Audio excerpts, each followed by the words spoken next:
Wait a minute, why doesn't he have to pay?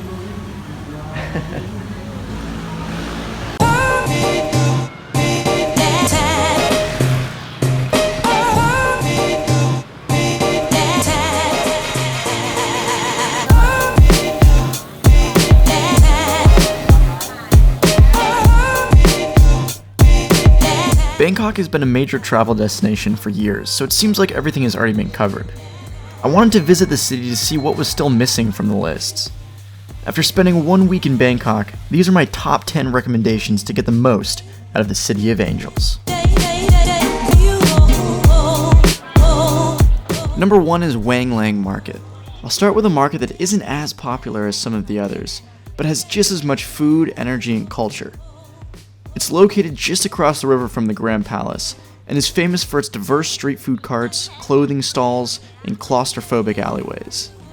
This is the kind of market that's easy to get lost in for a couple hours, and then realize that it's already time for dinner.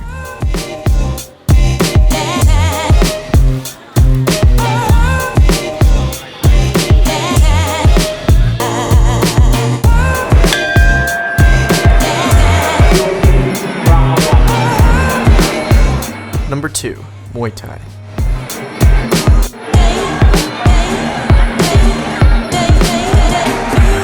Muay Thai, often called the sport of 8 limbs, is traditional Thai kickboxing that started sometime in the 16th century. There's a local fight every night at Rajadamnern Stadium, and tickets go for as low as $30. I recommend ringside because it puts you right next to the action.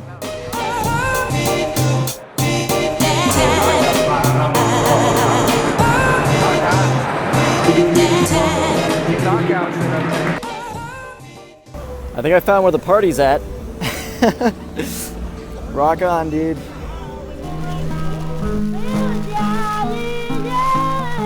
Now you might be thinking, why come to Thailand to go to a place called Chinatown? Even most major US cities have a Chinatown. Well, first off, most US cities aren't located directly next to China.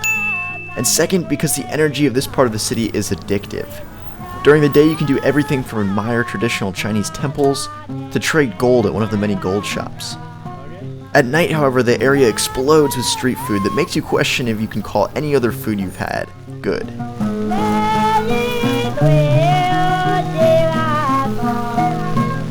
Number 4 on my list is the Jatukak Weekend Fish Market. It's relatively small compared to the enormous Chatuchak Market just a few blocks away, but because of that you feel like you're actually part of the market and not just observing it. Here you can find thousands of fish for sale, some costing as much as $10,000 US. To top it off, and as usual for Bangkok, there are dozens of amazing street food carts that spill into the streets. I started to get the feeling that you can judge a market by how much traffic it blocks. This one does a pretty good job. Thank you. Alright, let me break it down for you. If you're in Bangkok and you're sitting down inside of a restaurant, you're fucking up. Because the real food is outside. Street food. Like that entire bowl of soup was 70 baht, which is $2. Literally $2. That entire bowl. Like why, how can you not eat that? It's so good.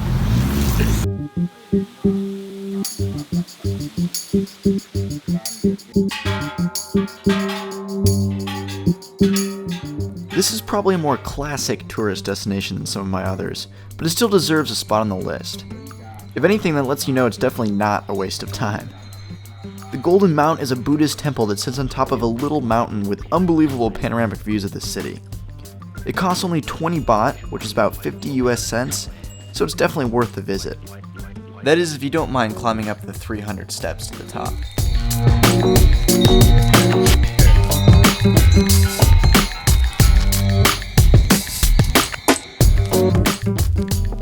You may have seen the Wat Arun before in a picture, but have you seen it under construction? It's so stupid. Oh man, I've been traveling too long.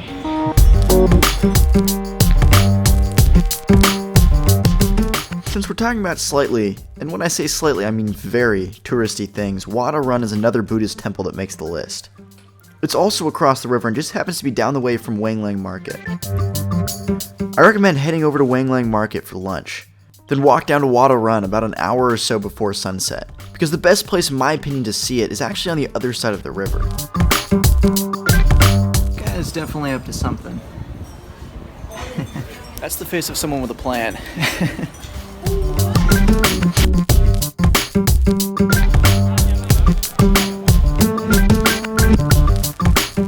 Continuing on the list, we have the Grand Palace, the home of the king. Although my experience there was slightly different than what you might see.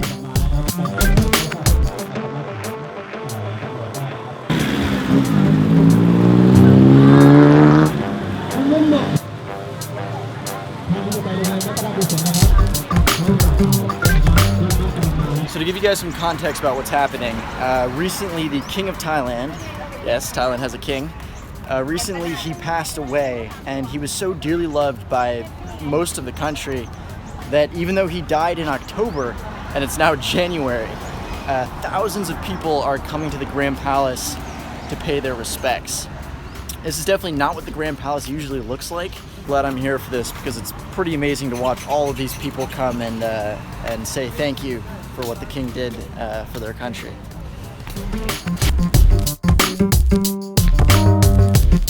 Back to something a little more unique. Khlong Toei Market is the perfect introduction to Bangkok's wet markets. It's a little out of the way, but is packed with fresh meat, produce, and basically anything you can eat. And some stuff you can't.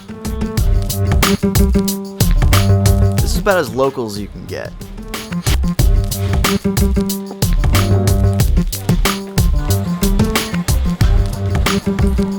So behind me is the Thompson House. Unfortunately, they don't allow photography or film inside the actual house itself. But I'll give you guys a quick rundown. Thompson was an American businessman who basically revitalized the entire Thai silk industry in the 50s to what it is today, which is some of the finest silk in the world. So he was very famous in Asia, and in 1967, he wandered off into the jungle, is how I'm going to put it. Wandered off into the jungle and then was never heard from again, which is a pretty interesting story, kind of a mystery. And throughout the years, he had amassed an amazing collection of like artifacts from all around Asia. And the house itself, he actually brought in wood from all over. It's very, very cool architecture. He designed it in the way of a traditional Thai house. But yeah, interesting story.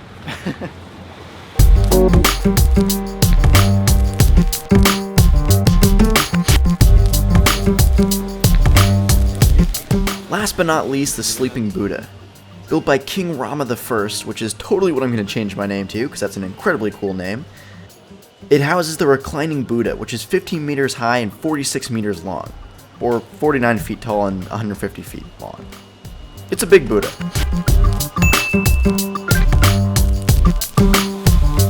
So there you have it, the city of Bangkok. Is that everything? I think that's everything. Huh? Touch.